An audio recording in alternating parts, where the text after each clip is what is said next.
If you were a Christian living in Western Europe during the Middle Ages, you would be familiar with the lives and legends of many of the saints.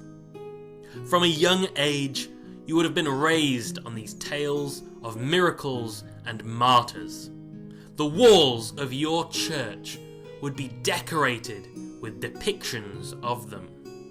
At a glance, you'd be able to recognise Saint Edmund the Martyr filled with arrows, Saint George slaying a dragon, and of course, Saint Christopher carrying the Christ child upon his back. You may also have been surprised then, if you were to travel to Eastern Europe, to see Saint Christopher depicted not with a human head, but with the head of a dog.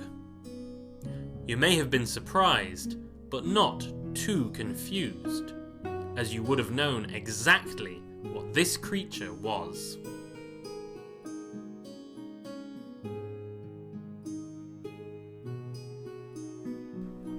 Hello and welcome. My name's Philip, and today I'm going to tell you about the Cynocephali, or the dog-headed men. Yes, St. Christopher wasn't the only one. These strange beasts, with bodies and attitudes like humans but the heads of mastiffs, were believed to have settlements where they lived, worked and farmed, reared animals, somewhere just beyond the borders of Europe. Most mentions of Cynocephali in medieval texts are tantalisingly brief, with the authors adopting an almost disinterested tone, as though they assume that everybody knows and accepts that these creatures exist. It's just something that was understood. Birds in the sky, fish in the sea, and somewhere to the east, men with dog heads. But where does the idea come from? Well, it may come as no surprise that the first attestations to the Cynocephali are ancient Greek. Cynocephalus is itself a Greek word, literally meaning dog head. The earliest reference to them can be found in the writings of the physician Ctesias in the 5th century BC. In his work Indica, where he describes the lands which are now modern-day India, he makes reference to the dog-headed men.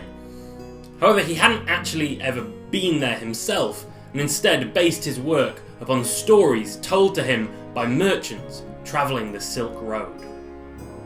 Megasthenes, a Greek traveller and diplomat to India, gave a more realistic account of the subcontinent, though he too seemed to be a bit too trusting of stories he was told, as he also reported that there were tribes of dog-headed people living in the mountains who would communicate through barking, wear the skins of animals, and hunt for a living. Although, again, he never actually saw any himself. Perhaps the Greeks were just being made fun of, or perhaps they were getting confused by accounts of monkeys. You see, the Greek name for the Egyptian baboon was also Cynocephalus. Whatever the case, the Cynocephalus had entered the European imagination. The Alexander Romance, a series of increasingly fantastical stories about Alexander the Great, originally composed within his lifetime but constantly added to in the years since, describe his run-ins with the Cynocephali of India. In fact, they'd become so accepted that by the 5th century AD, St. Augustine of Hippo dedicated a section of his magnum opus, The City of God, to them.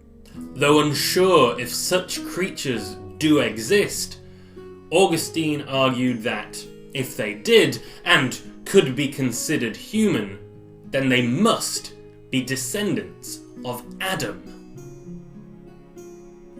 Tales of the Cynocephali prevailed into medieval Europe. In the 8th century, Paul the Deacon mentions the legendary creatures in his Historia Gentis Langobardorum. He says that they pretend that they have in their camps Cynocephali, that is, men with dogs' heads. They spread the rumour among the enemy that these men wage war obstinately, drink human blood, and quaff their own gore if they cannot reach the foe. Though he himself seems relatively unconvinced by the rumour, the stories must have been well known enough to make it worth spreading. In the 9th century, Frankish theologian Ratramnus continued Augustine's work, theorising as to whether Cynocephali should be considered human. He thought that they should, and therefore it was a Christian's duty to preach the gospel to them. In England, the Noel Codex, where the epic poem Beowulf is written, also contains a section titled The Wonders of the East, wherein are described half-hundingas, half-dogs, or the Cynocephali. They appear again in the 13th century in Thomas de Contempre's Liber de Monstruosis Hominibus Orientis, or the Book of Monstrous Men of the Orient. So why did the story persist? Was it simply a case of repeating rumours without checking? No one had seen a cynocephalus, but everyone maybe knew someone who had heard of someone who met someone who swears they definitely totally met one once. Perhaps. Medieval Europe did attach a great deal of authority to ancient Roman and Greek texts, especially when it came to the natural world. Medieval bestiaries were often based on classical works and would repeat ancient misconceptions again and again. But perhaps there's something a little bit more to the Cynocephali than just a failure to fact check. To the ancient Greeks, the idea of half-human savages in distant lands was an easy one to accept. After all, Greece was clearly the pinnacle of civilization. Not an especially humble people, it was ancient Greeks who also gave us the word barbarian. And throughout the classical and early medieval periods, the Cynocephali and barbarianism were easily conflated. Think back to Paul the Deacon and the rumour designed to scare the enemy that there were dog-headed men in the army who would fight obstinately and drink human blood.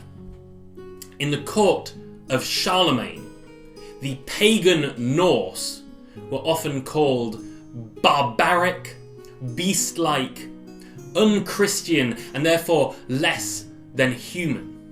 Notker the Stammerer, also writing in the 9th century, records Charlemagne as saying, "I am greatly saddened that I have not been thought worthy to let my Christian hand sport with these dog heads." So the Cynocephalus was a symbol of barbarism and paganism, and once Europe was free of pagans, rumours persisted that such creatures still existed beyond the borders of Christendom. But where does this put us with Saint Christopher? How and why would a saint be depicted as a Cynocephalus? Well, the root of that may actually be a legend about Andrew the Apostle, who, whilst among the Parthians, encountered a man with a dog-like face. When he was baptised by Andrew, the man lost his canine aspect. So, doghead equals pagan, see? So, when the story of St. Christopher describes him as being of monstrous size and fearsome aspect before his eventual run-in with the Christ child, it didn't take much effort to associate him with the Cynocephali. This may even have been helped along by a misreading of the Latin Cananeus, meaning Canaanite, as caninus, meaning canine. In the 10th century, the German bishop and poet Walter of Speyer explicitly stated that St. Christopher was a cynocephalus who ate human flesh and barked until the Christ child baptized him, giving him a human head. The Cynocephali are another great example of something from the medieval world which seems a little alien and even silly at first, but under the surface has a rich and fascinating history and lets us glean a little more about how people in the past understood the world around them and the kind of stories that they told each other about what was waiting for them out in the wider world. Thanks for watching. Farewell. Hi everyone, thanks again so much for watching. I hope you enjoyed our video on the Cynocephali. This video was actually based on a suggestion from our comments section. So if you have any ideas of topics that you'd love to see us cover, let us know below. We will read them and we may indeed do some of those videos. But until next time, take care, farewell.